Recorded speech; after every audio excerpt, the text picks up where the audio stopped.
A paz do Senhor Jesus, meus queridos irmãos, eu sou o pregador Manassés, seja bem-vindo ao nosso canal. E hoje eu quero compartilhar com você uma das minhas pregações, uma das minhas mensagens. Tá? Eu gravei apenas o áudio dessa mensagem, que eu não tenho nenhum DVD gravado, nem nada parecido, e gravei o áudio para estar compartilhando com os irmãos. Na verdade, é uma dica que eu deixei aqui no nosso primeiro vídeo do canal, eu falei isso, que é legal você que prega a palavra, você gravar até mesmo as suas saudações, grava o áudio das suas pregações, das suas saudações, para quê? Para depois você mesmo fazer uma autoavaliação daquilo que você falou, de como que você se expressou, de como que você entrou na palavra, como que você abordou a palavra, tá? Eu costumo fazer isso sempre, para estar melhorando, para estar prestando um serviço melhor para Deus nas próximas vezes que eu for ministrar uma palavra. E hoje eu escolhi um desses áudios e vou estar compartilhando com você aqui nesse vídeo para você estar escutando. É por isso que esse vídeo está bem longo, o áudio vai começar daqui a pouquinho. Eu só peço a você que não esqueça de dar um like no nosso vídeo, tá bom? Então, que Deus te abençoe através dessa palavra. Nós já estivemos ali na igreja do pastor, seu filho Tony, glória a Deus, igreja abençoada. Estou muito feliz, amados, de conhecer a família Sopro Divino. Aleluia. Como diz o pastor José Araújo, né, os crentes cheios de sopro. Cheio de sopro de Deus. Aleluia. Queridos, abram as vossas Bíblias, na segunda carta de Paulo aos Coríntios, capítulo de número 12. Aleluia, Santo! Aleluia, Deus! Louvo a Deus pela vida de cada um que se faz presente nesta noite, cada irmã, cada irmão, cada jovem, cada criança. Louvo a Deus pela vida do pastor Antônio, pela confiança, pelo carinho. Louvo a Deus pela vida do nosso irmão Orlando, nosso irmão Jesus aqui do lado. Glória a Deus. Quem te deu esse nome, rapaz? Seu pai, sua mãe? Estava cheio de Deus quando colocou esse nome. Aleluia. Queridos, vamos ler do verso 8 até o verso de número 10. Acompanhem a leitura. 2 Coríntios 12. Todos acharam? Amém. Amém. Está dizendo assim: por causa disto, 3 vezes orei ao Senhor, para que o afastasse de mim. E então ele me disse: a minha graça te basta. Aleluia! Porque o meu poder se aperfeiçoa na fraqueza. De boa vontade, pois, me gloriarei nas fraquezas, para que em mim habite o poder de Cristo. Pelo que sinto prazer nas fraquezas, nas injúrias, nas necessidades, nas perseguições, nas angústias, por amor de Cristo. Porque quando estou fraco, então é que eu sou forte.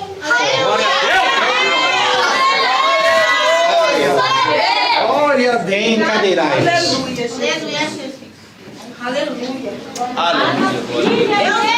Aleluia. Amados, temos aqui um texto bíblico muito conhecido de toda a igreja, mas pouco compreendido. E com a ajuda de Deus, que é o Espírito Santo, eu quero iluminar esse texto nesta noite para os irmãos, para que você possa sair daqui sabendo o que estava acontecendo aqui com Paulo. Este capítulo 12 começa com o apóstolo Paulo contando uma experiência pessoal. O apóstolo Paulo, todos conhecem, ele escreveu boa parte do Novo Testamento. Então, uma pessoa muito importante, um personagem muito importante na Bíblia Sagrada. Aliás, se não fosse pela vida dele, talvez nós não estaríamos aqui adorando a Deus, porque foi ele que atualizou o cristianismo, tirando do judaísmo e trazendo para nós. Ele é o apóstolo dos gentios. Então foi ele que se preocupou com os gentios, ele escreveu todas essas cartas para nos ensinar a servir a Deus sem colocar o judaísmo em nós. É por isso que a gente não está sacrificando nada, é por isso que a gente não usa toga nem túnica, porque Paulo diz que todos os costumes dos judeus não é necessário. Nós somos salvos pela graça. Então ele nos ensinou um personagem muito importante na Bíblia Sagrada. E em todas as suas cartas, você não percebe Paulo contando suas experiências pessoais. Ou seja, Paulo não é o tipo de pessoa que fica se gabando pelo que Deus fez na vida dele, ou pelo que ele tem, pelo que ele é. Ele não perdia tempo falando da vida dele. Ele não era o tipo de pessoa que quando vinha pregar, ficava só, lia o versículo e ficava contando testemunho pessoal o tempo todo. Ele não era esse tipo de pessoa. Ele, quando ia para pregar, ele pregava a palavra. Se você lê as cartas de Paulo, você vai perceber uma coisa. Ele não consegue começar a escrever uma carta sem falar de Jesus. Aleluia. Ele não consegue. É Jesus o tempo todo.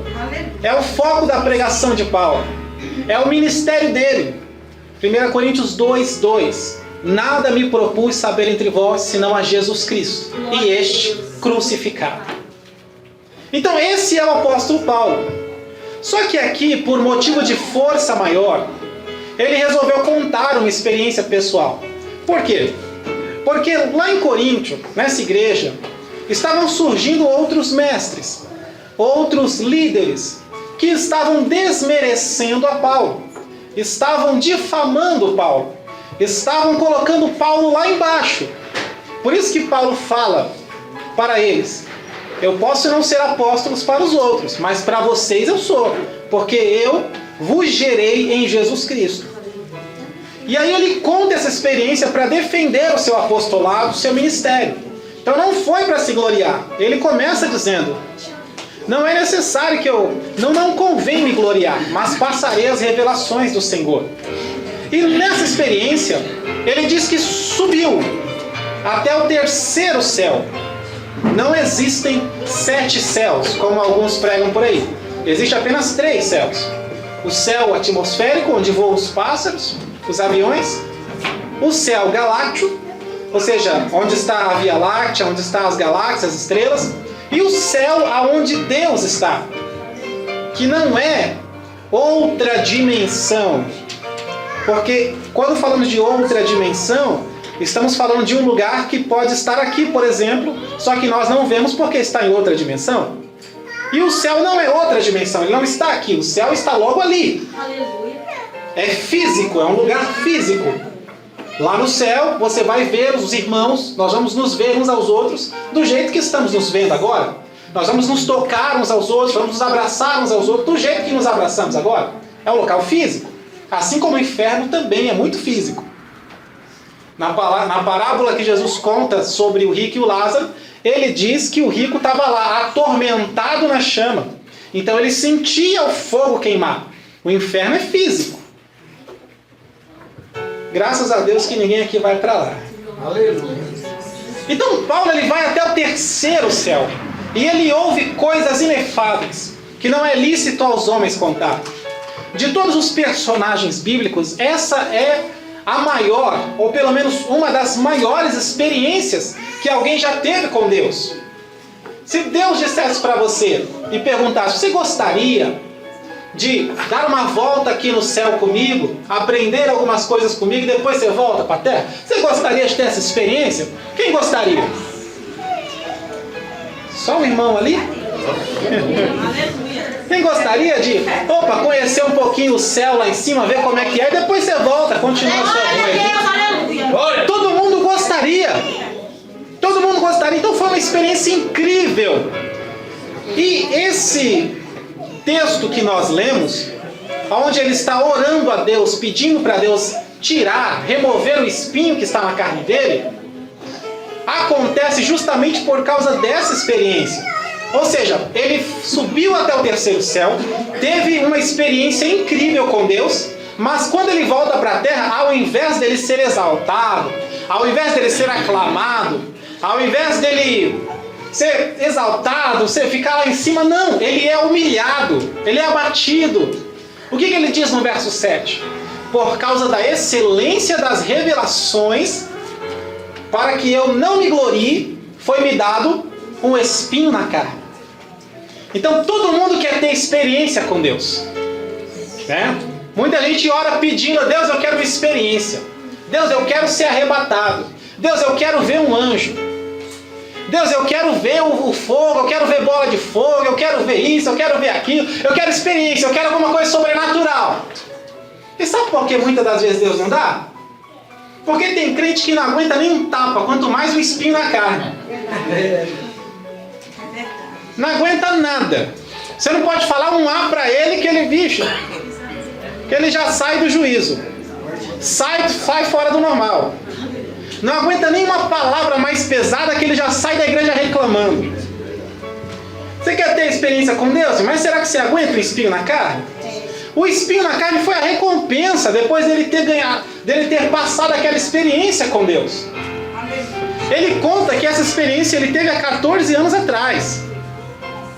Ou seja, desde o início do ministério dele, ele está com o espinho na carne. Experiência todo mundo falou que quer. Agora quem quer o espinho? Quem quer o espinho? Então fique só com a sua fé mesmo, irmão. Bem-aventurado aqueles que não viram, mas creram. Tem tanta gente querendo ver um monte de coisa, mas você vai aguentar o que vai vir depois? Será que vai? Você não pode nem ficar sem dinheiro, que seja, ai Deus, eu estou sendo provado, ai Senhor, como está doendo, está difícil, ai eu não tomei café hoje, não sei o que, e hoje não é o dia de jejuar. E depois quer ficar tendo experiência com Deus, que é isso, que é aquilo, irmão. Você não sabe onde você está mexendo. Fica aí no seu cantinho onde Deus te colocou, serve a Deus aí do seu jeitinho. Aleluia!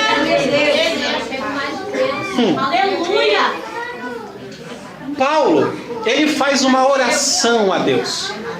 No verso 8 está dizendo, por 3 vezes orei ao Senhor. Ele ora a Deus, ele fala com Deus. E nessa oração Deus responde. Ele ora no verso 8 e Deus responde no verso 9. Olha que coisa. Isso significa o quê? Que Paulo tem intimidade com Deus. Significa que Paulo é próximo de Deus. Paulo é amigo de Deus. Paulo é um autêntico homem de Deus, servo do Senhor, escravo do Senhor. Porque servo é escravo. Paulo é escravo de Cristo. Ele ora e Deus responde. E isso significa muita coisa. Porque não é qualquer crente que quando ora Deus responde. Você é crente, você é lavado, você é remido, redimido pelo sangue do Cordeiro. Você tem dom, você tem isso, tem aquilo, você tem casa na igreja, você tem um monte de coisa. Mas nem sempre, quando você ora, Deus responde. Então Paulo tem uma intimidade com Deus aqui.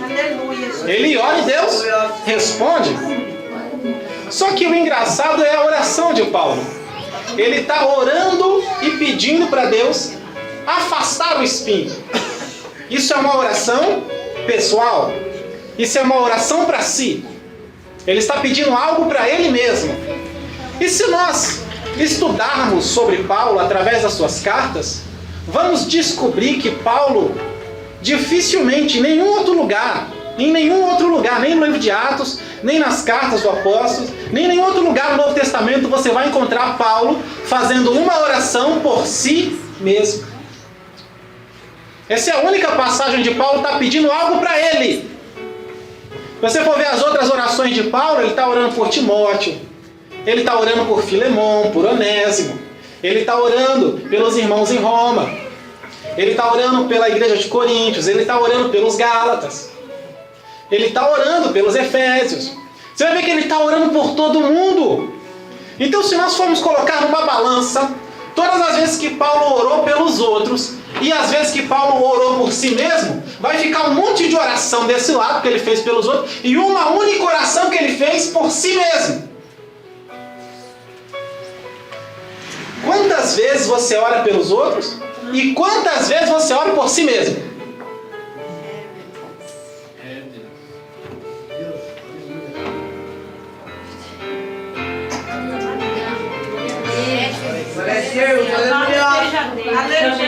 Aí muitas das vezes a gente vem na igreja e fala: Senhor, fala aquilo que eu preciso ouvir, Senhor. Não o que eu quero, mas fala o que eu preciso. É Deus. Irmão, você acha que você aguenta se Deus vier falar o que você precisa ouvir? Você acha que você aguenta? Olha para a sua vida. Olha para os seus pecados. Olha para as suas falhas. Olha para o seu egoísmo. Olha para dentro de você. Olha para a sua hipocrisia, crente. Você acha que você aguenta se Deus for realmente falar o que você precisa ouvir, rapaz? Eita, Jesus, olha aí. Que você está vivendo de máscara? Que muita gente te conhece, mas não sabe que você é crente? Que você não está dando bom testemunho? Que você não consegue ganhar nem o seu irmão na sua família, nem o seu esposo, você não consegue ganhar nem os da sua própria casa? Glória a Deus, aleluia. Aí vai orar, Deus, a minha vida. Deus, a minha saúde. Deus, a minha família. Deus, as minhas contas. Deus, o meu trabalho. Deus, a minha vida profissional. Deus, a minha carreira. Deus, os meus estudos. Deus, eu estou doente. Deus, eu estou assim. Deus, eu não estou bem. Deus, eu estou triste. É só você, você, você e você. Aleluia. Você dobra o joelho e Deus já sabe o que vai sair da sua boca. É eu, o tempo todo. Glória a Deus, aleluia. Confirma aí, Deus. E Paulo deixando um exemplo incrível aqui. Ele ora muito mais pelos outros do que por ele mesmo. Sabe por que o crente, o cristão, ele deve orar muito mais pelos outros do que por ele mesmo? Porque quando você só ora por você, significa que você não acredita que Deus está no controle da sua vida. Glória a Deus, aleluia. Aleluia. Tá sofrendo, tá doendo, tá assim, tá assado e fica chorando no pé de Deus. Fazendo aquelas orações, vamos orar 1 hora. É 1 hora falando de você. E se esgoela, e se espernia e até chora. Até chora. Glória a Deus. E quando você chora, aí você fica crente. Quando você chora, você fica macho. Aleluia. Que aí você fala, agora Deus vai responder. Agora Ele vai me dar. Eu até chorei.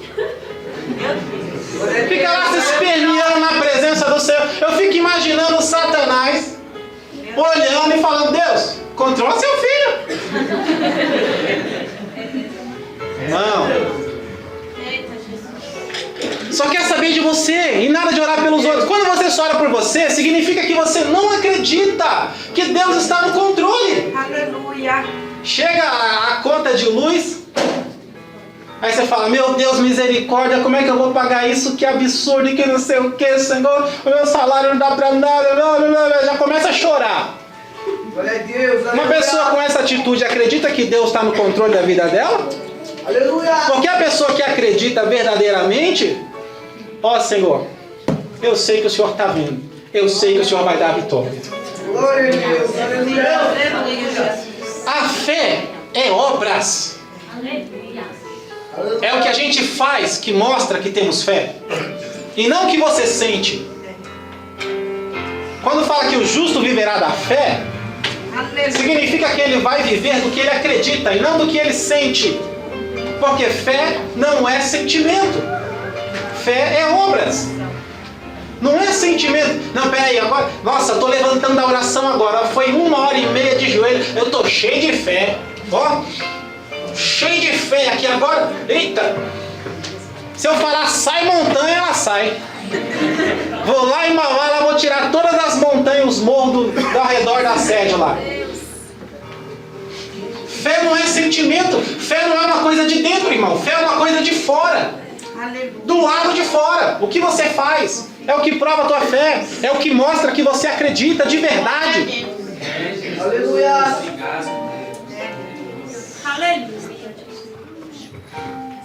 Se a gente fosse viver só pelo que sente, porque hoje você sente, amanhã você não está sentindo mais. Glória a Deus, aleluia. E se Jesus voltar num dia que você não está sentindo nada? Vai pro inferno. Glória a Deus, aleluia. Ainda bem que a gente não vive pelo que sente, mas pelo que acredita. Eu não estou sentindo Deus aqui. Eu não estou vendo o anjo aqui. Eu não estou sentindo arrepio, eu não estou sentindo calor, eu não estou sentindo nada. Mas eu acredito piamente. Ninguém tira da minha cabeça que Deus está aqui.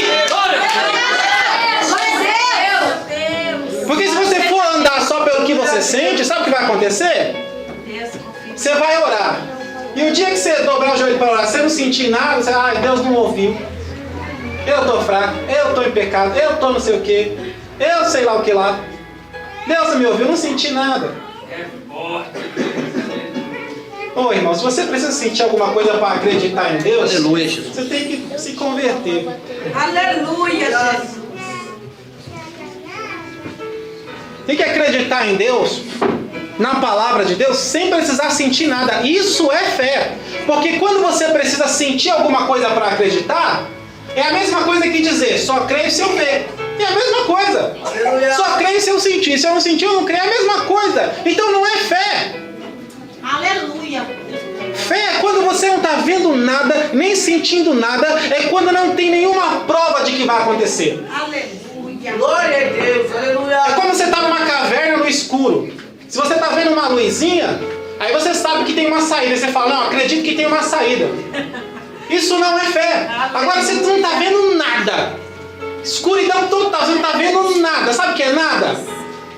Aí a fé é quando você, não vendo nada, você fala, eu sei que tem uma saída. Tenho certeza que há uma saída. Aleluia. Isso é a fé. Isso é a fé. Aí você vem pro culto e fala assim, se o fogo cair, se os irmãos pular, se os irmãos rodar, Deus agiu. Aleluia. É a mesma coisa. Só acredita se vê alguma coisa acontecendo aqui. Ou seja, se você vem para aquele culto e é um culto parado, que não acontece nada, ninguém dá um glória. Glória a Deus. Aí você fala, ixi, Deus não agiu não, tô saindo para casa do mesmo jeito que eu entrei. Onde é que está a tua fé? Glória a Deus. Onde é que está a tua fé? Que a fé de verdade é quando não acontece nada, você não vê nada, não tem nada que prove para você que Deus agiu, não tem nada que prove para você que Deus te deu vitória, mas mesmo assim você sai crendo, acreditando, dizendo, eu recebi. Maravilhoso O texto é lindo, Jesus. Aleluia, Deus.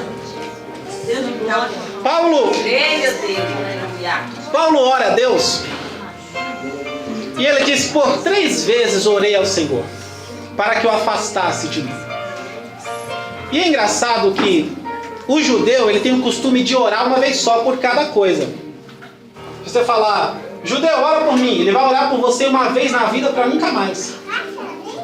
O judeu, quando ele quer pedir para Deus alguma coisa, um objeto, sei lá, um imóvel, ele pede uma vez só para nunca mais. Ele tem esse costume. Por quê? Paulo é judeu, tá? Por quê? Porque ele acredita, ele foi ensinado que se ele repetir a oração, significa que a primeira oração não valeu. Se eu já pedi uma coisa aqui para Deus e eu volto a pedir amanhã, significa que nem eu acredito que a primeira oração que eu fiz serviu de alguma coisa. Significa que nem eu acredito que Deus ouviu a primeira oração. Então o judeu, para não ter a sua fé abalada, ele pede uma vez só. E se Deus não der? Deus é soberano, ele faz o que ele quiser. Quem somos nós para dar ordem em Deus? Deus não quiser te dar, querido, amém. Você vai largar Deus e escolher ir para o inferno porque Deus não te deu alguma coisa? Então quando Paulo escreve, por 3 vezes orei ao Senhor para que eu afastasse de mim, a igreja de Coríntios entendeu perfeitamente o desespero dele. A igreja sentiu a dor dele. Nossa, Paulo, você orou 3 vezes. Se orou 3 vezes, significa que você fraquejou na fé 2 vezes. Porque você pediu a primeira vez, ficou acreditando, depois de algum tempo você parou de acreditar e falou, vou orar de novo. Aí orou a segunda. Ficou acreditando, depois de um tempo você parou de acreditar, fraquejou na fé e falou, vou orar a terceira. Então ele estava realmente incomodado com esse espinho. O espinho na carne é uma figura de linguagem que ele usa. Ele não diz o que é uma experiência pessoal, ele não quer revelar o que é e pronto. Ele usa uma figura de linguagem, é um espinho na carne e pronto, acabou. Mas pelo fato dele usar essa expressão, significa que era uma coisa que incomodava. Era uma coisa que machucava. Era uma coisa que arrancava sangue dele. Era uma coisa que doía, causava dor, transtorno, ferida. Era algo cruel. Para ele usar essa expressão, espinho na carne. E ele pede para Deus, no verso 9, em resumo, Deus dá uma resposta muito linda, mas resumindo a resposta de Deus, em uma palavra é não.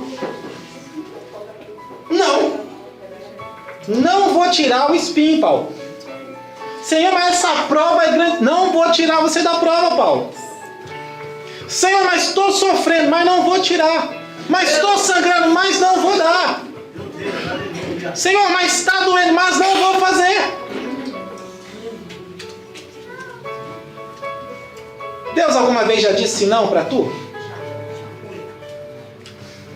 E não vai ser a primeira nem a última. Deus ainda vai dizer não para você muitas vezes. Pastor, isso é profecia? Não, querido. Isso é lógica.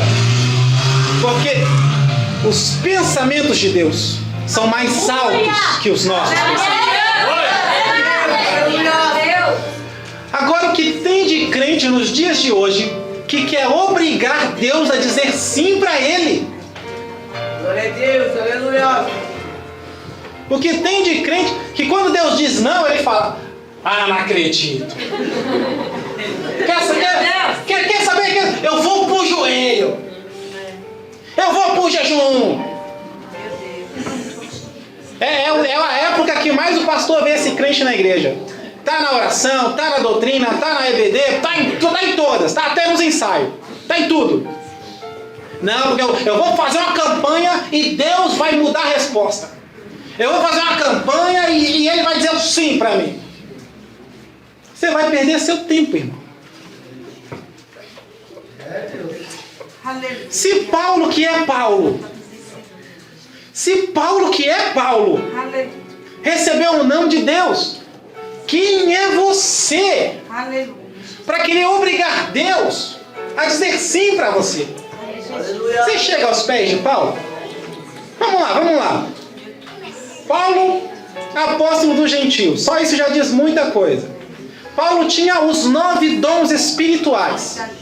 Paulo evangelizou um continente em apenas 2 anos. Um continente inteiro, o continente da Ásia toda. Quantos você evangelizou até agora? Quantos continentes? Quantos países? Quantas cidades? Quantas aldeias? Quantas ruas você evangelizou? Será que você evangelizou pelo menos uma casa, uma família inteira? Paulo, olha o quanto ele sofreu. 2 Coríntios, está bem pertinho aqui, capítulo 11, verso 24. Ele está dizendo: 5 vezes recebi dos judeus uma quarentena de açoites menos um. E tu, quantas recebeu? 3 vezes fui fustigado com varas. E você? 1 vez apedrejado. E tu? Em naufrágio, 3 vezes. Quantas vezes você naufragou? 1 noite e 1 dia passei na voragem do mar. Em jornada, muitas vezes. Em perigo de rios, perigo de salteadores, perigo de patrício, perigo entre os gentios, perigo na cidade, perigo no deserto, perigo no mar, perigo nos falsos irmãos, em trabalhos, fadigas, vigílias, muitas vezes fome, sede, jejum, muitas vezes frio e nudez. E tu? E Deus disse não para um homem desse. Pregava muito, ganhou muita alma, evangelizou demais, fez grandes coisas, fez isso, aquilo, fazia milagre a roda, e Deus disse não para ele, irmão. Então quem somos nós para achar que merecemos alguma coisa? Aleluia, glória a Deus. Deus, eu fui o que mais trabalhei no congresso, eu mereço ser recompensado. Deus, eu sou o único que se preocupa, eu tenho que ser recompensado. Deus, eu sou o que mais ora, eu tenho que receber. Eu sou o único que vai no evangelismo, que vai na visita. Eu sou o único que faz isso, ou faz... Deus, eu sou o único que lava o banheiro da igreja.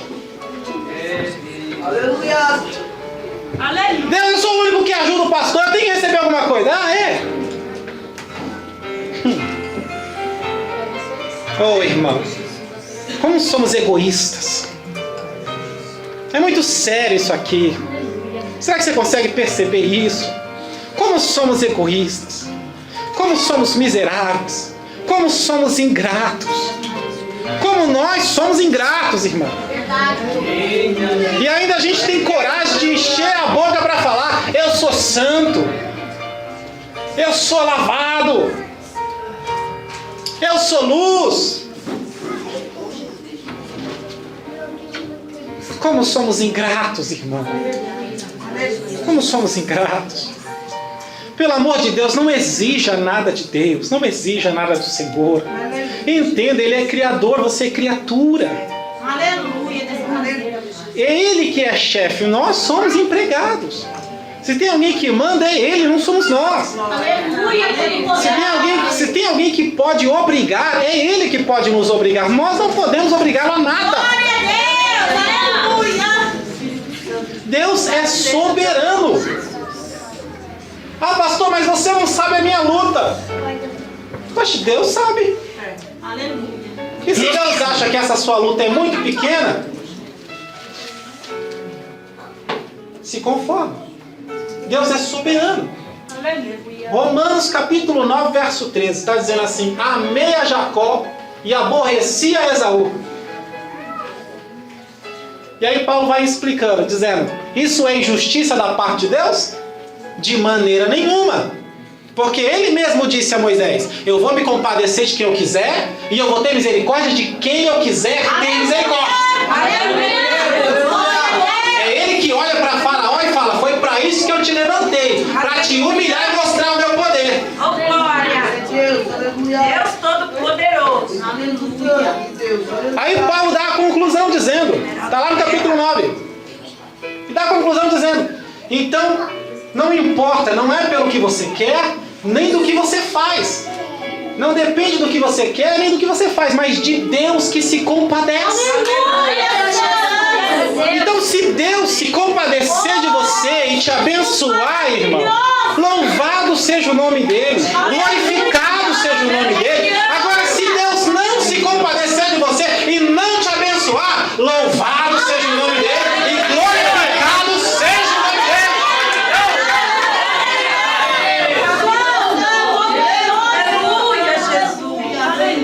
Jó, capítulo 2, verso 10.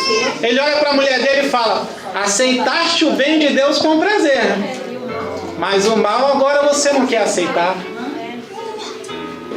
Irmão, se você está passando uma época do bem de Deus na sua vida, receba de bom grado as bênçãos do Senhor. Mas não se gabe, porque você não é merecedor. E nem melhor do que ninguém. Aquele que recebe nunca vai ser melhor do que aquele que não recebe. Porque todos nós somos pecadores diante de Deus. Agora, se você está recebendo o mal do Senhor, Deus está permitindo coisas ruins na sua vida, receba de bom grado também. Dá glória a Ele.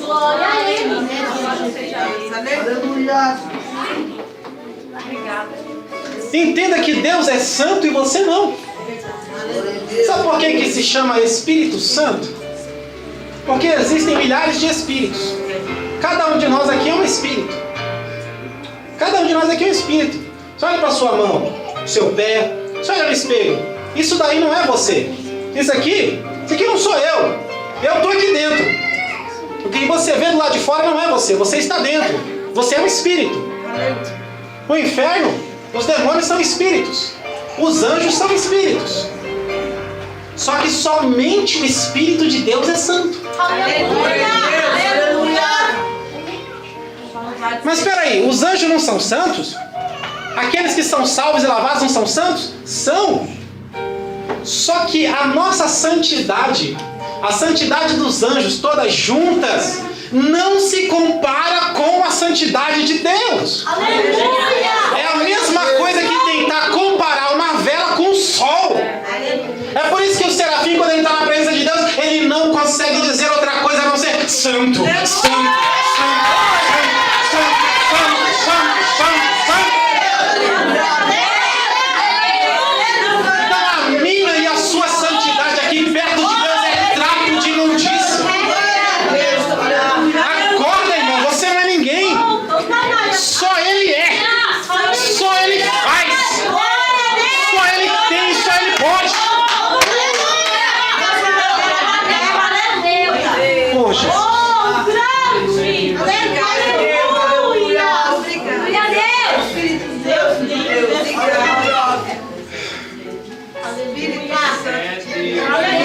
A partir de hoje, a sua forma de adorar a Deus vai mudar.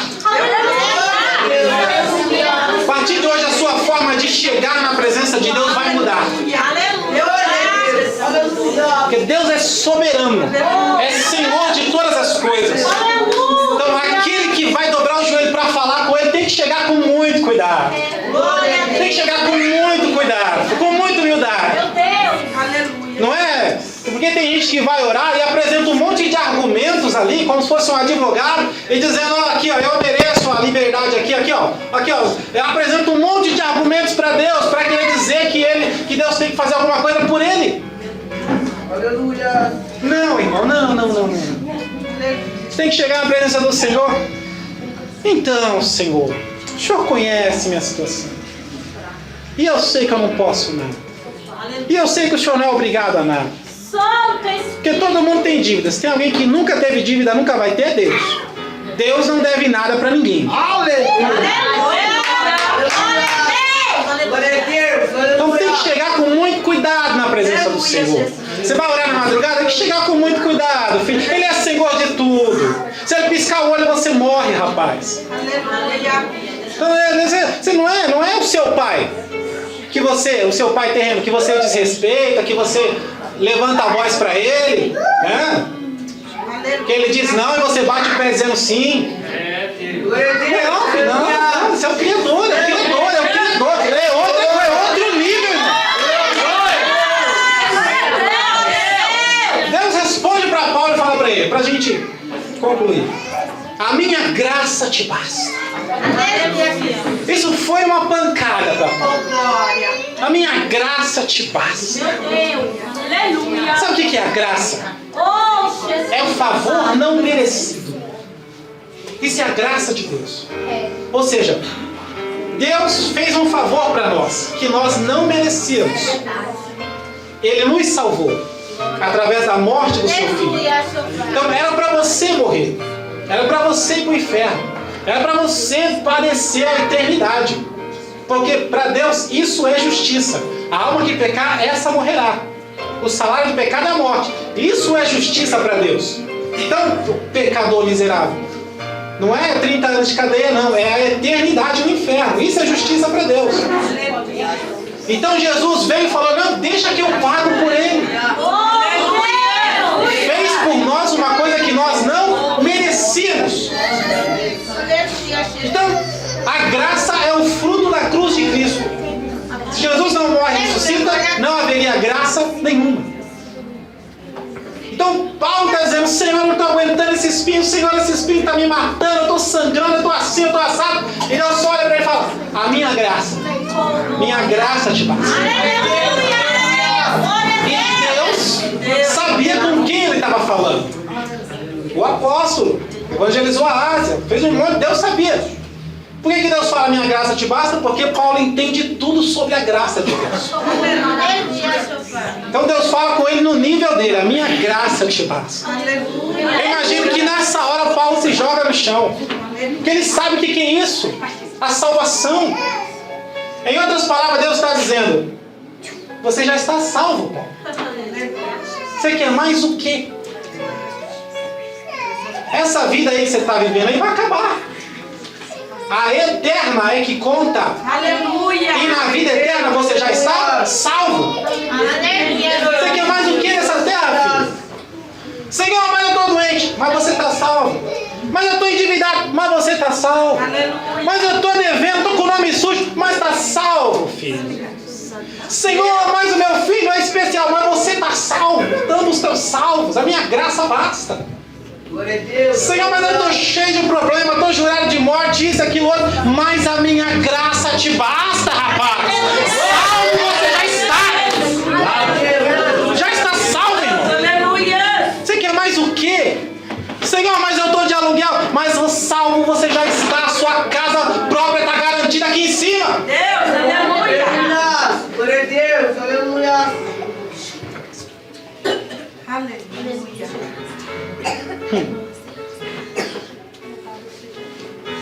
Minha graça te basta. Glória a Deus, obrigado. E Deus explica. Glória a Deus. Sabe por que ela é o suficiente? Porque o meu poder se aperfeiçoa na fraqueza.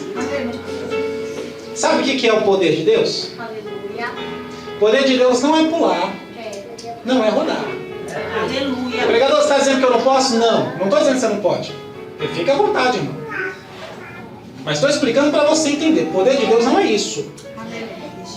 Até porque espírito não pula.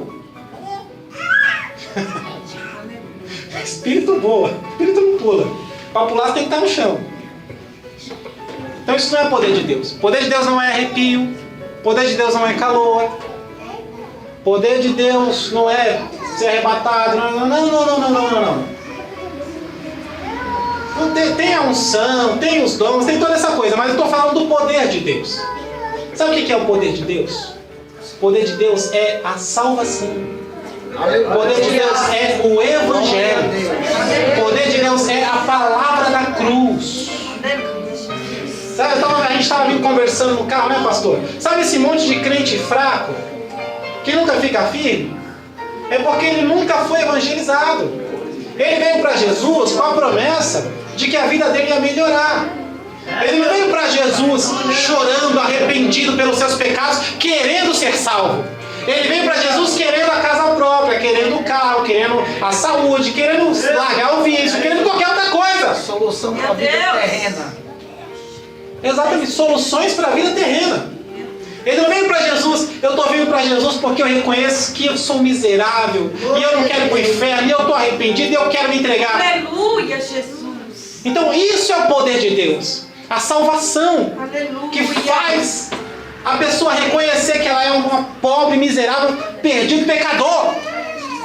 E Paulo aqui diz isso, está na Bíblia. Aleluia. Romanos, capítulo 1, verso 16. Paulo diz assim, eu não me envergonho do Evangelho, porque ele é o poder de Deus. Aleluia. Poder de Deus para quê, Paulo? Para pular, para rodar, para sentir alguma coisa? Não! É poder de Deus para salvar. Aleluia. Ele é o poder de Deus para a salvação de todo aquele que crê, primeiro do judeu e também do grego.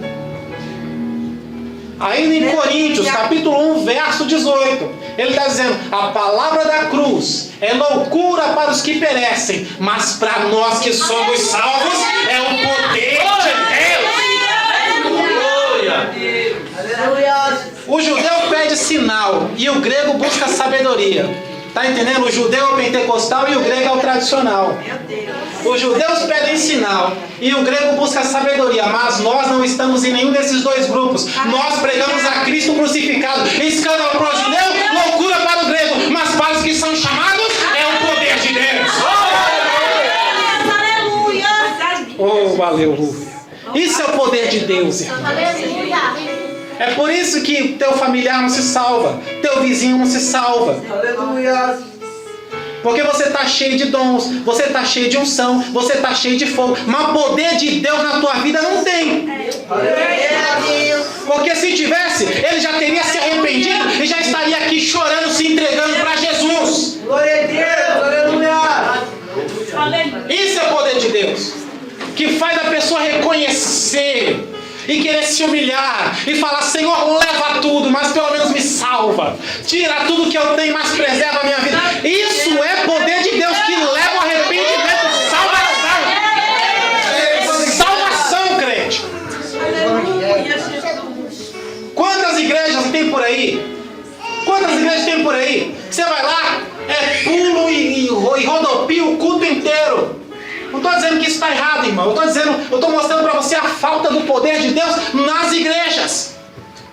Vem a pessoa não evangélica, vem para a igreja e volta sem aceitar Jesus. Vem para a igreja e volta sem aceitar Jesus. Vem para a igreja, tem pulo, tem grito, tem barulho, tem pandeiro, tem aleluia, tem glória a Deus, tem revelação, tem visão, tem não sei o quê. Mas poder de Deus de verdade para salvar o pecador, não tem. Meu Deus. Aleluia.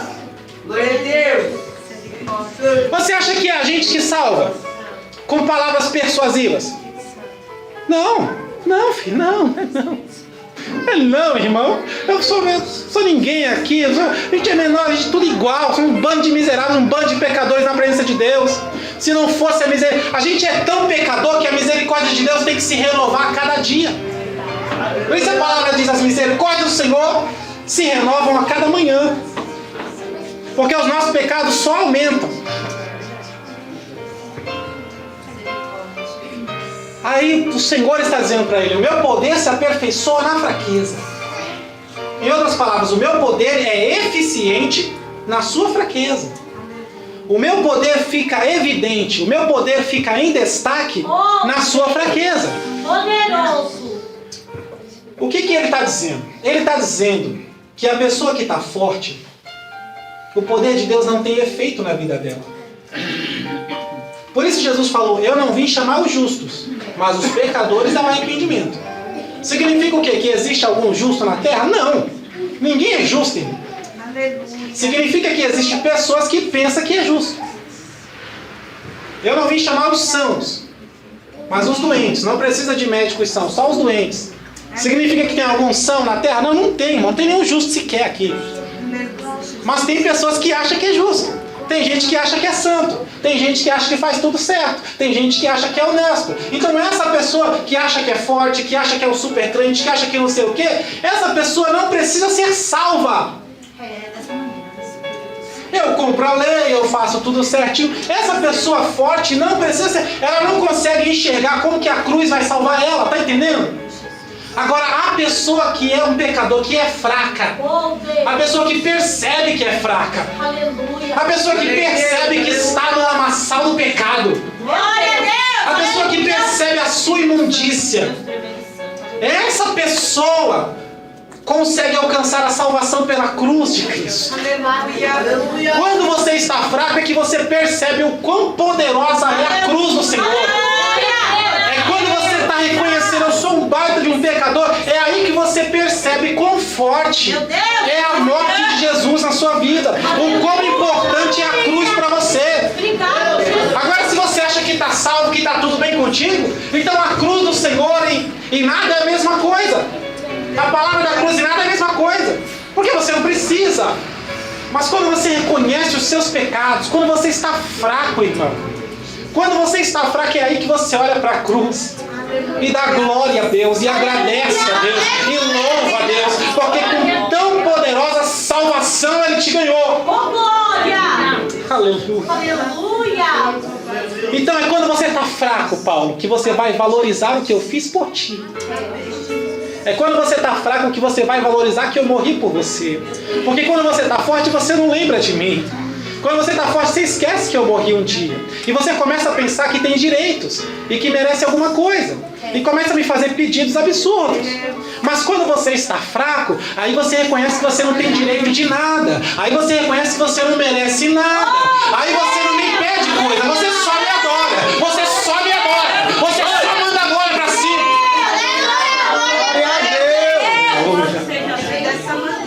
E Paulo entendeu isso. E ele disse: de boa vontade agora, eu vou me gloriar nas minhas fraquezas. Vou me gloriar nas angústias, nas injúrias, nas perseguições, porque eu já descobri, Deus me ensinou, quando eu estou fraco, é aí que eu sou forte. Aleluia! Aleluia. Queridos, essa foi a palavra que o Senhor colocou no meu coração. Mas eu não quero entregar esse microfone sem fazer uma pergunta aqui. Ou melhor, duas perguntas. A primeira é: tem alguém em nosso meio que não é evangélico, que não é crente, que não aceitou o Senhor Jesus Cristo ainda, ou que está afastado dos caminhos do Senhor? Tem alguém que está afastado? Tem alguém que está fraco? Que já faz aí mais de mês que não vem à igreja? Se for isso, você está afastado, filho. Não se engana não, que a Deus ninguém engana. Tem alguém não evangélico do seu lado? Aponta ele aqui, pregador, esse aqui não é evangélico. Eu quero falar para vocês que não são evangélicos agora. Esse mundo não tem nada a oferecer. Não tem. E nós estamos vivendo os últimos dias. Jesus está para voltar a qualquer momento. O arrebatamento está para acontecer a qualquer momento. Paulo disse que nos últimos dias os homens serão amantes de si mesmo. E está se cumprindo. Hoje é cada um por si, Deus por todos. Ninguém ama mais o próximo. Até as igrejas só sabem falar e pregar e cantar antropocentrismo, que é colocar o homem no centro. São adoradores do próprio ventre. Até os hinos, as músicas evangélicas estão corrompidas. Aleluia.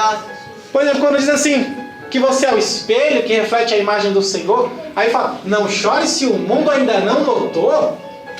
Irmão, quem é esse espelho e reflete a imagem de Deus, a primeira coisa que acontece é que o mundo percebe.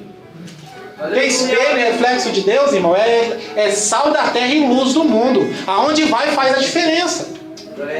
Aí coloca na letra, não, você não está brilhando, você não é sal, você não é luz, mas não chora se o mundo não notou. E onde é que está a adoração a Deus nisso daí? Onde é que está a glória para Deus nisso daí? Não, é só exaltando o homem, e tem vários assim. Quem te viu e quem te vê, né?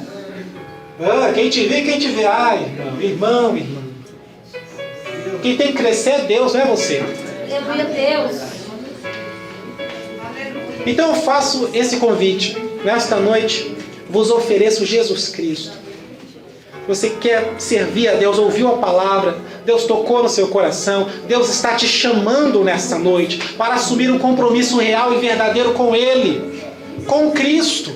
Ele está para voltar a qualquer momento. Eu tenho certeza que ninguém quer ir para o inferno. Ninguém quer ir para o inferno. Ninguém quer, não. Ao mesmo tempo tem gente que ainda fica fazendo piadinha, dizendo que o céu vai ser muito sem graça. Você que pensa, gente?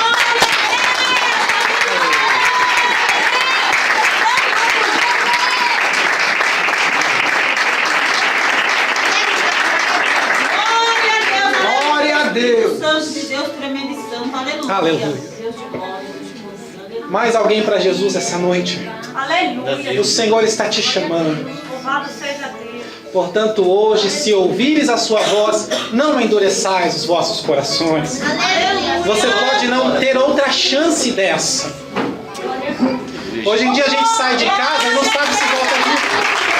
Aleluia. Oh, glória a Deus. Glória a Deus. A igreja se coloca de pé. Aí você fala, não, eu só vou vir para Jesus quando eu achar que eu estou preparado, porque eu ainda não estou preparado. Irmão, você não vai conseguir fazer mudança nenhuma na sua vida. Quem vai transformar você é Cristo.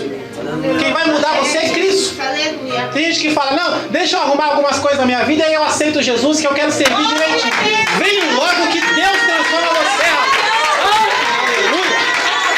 Glória a Deus.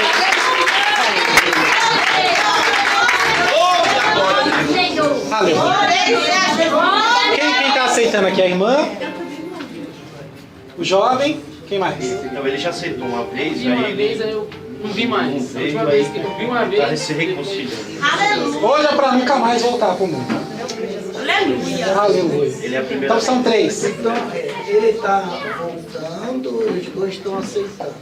Glória a Deus. Deixa eu dizer uma coisa para vocês aqui, muito sério, muito sério. Você sabia que Deus ele não escreve nome no livro da vida para depois apagar? Não existe borracha no céu. Quando Deus escreve é para nunca mais tirar. E quando alguém aceita Jesus e Deus sabe que essa pessoa não vai permanecer, Ele nem escreve. Porque Deus sabe de todas as coisas. Deus conhece o futuro. Meu Deus. Está falando coisa séria, irmão. Você está vindo aqui assumir um compromisso com Deus? E Deus conhece o futuro, sabe que você não vai ficar, é fogo de palha, você não tem compromisso nem com você mesmo? Não recebeu. Ele nem escreve seu nome lá. A gente até Agora, se você está num compromisso firme e fiel, Deus escreve e nunca mais será apagado. Aleluia. Aí você fala, mas eu sou pecador, eu tenho certeza que na semana que vem eu vou fazer alguma coisa errada. Eu sei, eu também com certeza vou fazer alguma coisa errada semana que vem. A igreja toda também, tem gente que vai fazer coisa errada quando chegar em casa. É só ligar a TV. Aí você fala, mas isso é ser crente? É servir a Deus em pecado? Não! É servir a Deus parando de pecar cada vez mais. É um degrau de cada vez. É uma coisinha de cada vez. É um passo de cada vez. Você vai aprendendo com Deus. E Deus vai te moldando. E Deus vai te ensinando. E aí você vai perdendo a vontade. Sabe o que acontece quando você aceita Jesus? Pouco a pouco você vai sentindo nojo do pecado. Pouco a pouco você vai sentindo nojo das coisas erradas. Pode ser que no começo você adore fazer uma coisinha errada. Mas daqui a pouco você vai estar sentindo nojo, repúdio daquilo. E quando você cometer alguma coisa errada, você não vai se perdoar por isso, você vai chorar, e você vai lamentar, e você vai gritar, pedindo perdão a Deus. Isso é convertido. Aceitar Jesus, viver para Jesus, é ter um arrependimento diário. É todo dia a gente se arrependendo, melhorando cada vez mais. Nós vamos fazer uma oração aqui, que é a oração do pecador. Os três vão repetir junto, tá bom? Pra gente ganhar tempo. Então você repete o que eu falar, tá? Fecha os olhos, só em uma questão de reverência. Diz assim comigo: Senhor Jesus, eu reconheço o Senhor como único e suficiente Salvador da minha vida. Perdoa os meus pecados. E a partir de hoje, Senhor, me recebe no teu rebanho. Segura na minha mão. Eu não posso te prometer que eu não vou errar. Mas eu posso te prometer que eu vou me esforçar para te servir. Me ajuda, Senhor. Me fortalece, Senhor. E ilumina os meus pensamentos. E por onde eu passar, que o Senhor esteja comigo. E eu espero estar contigo nas bodas do Cordeiro. Aleluia. Amém. Quem pode dar um glória? Glória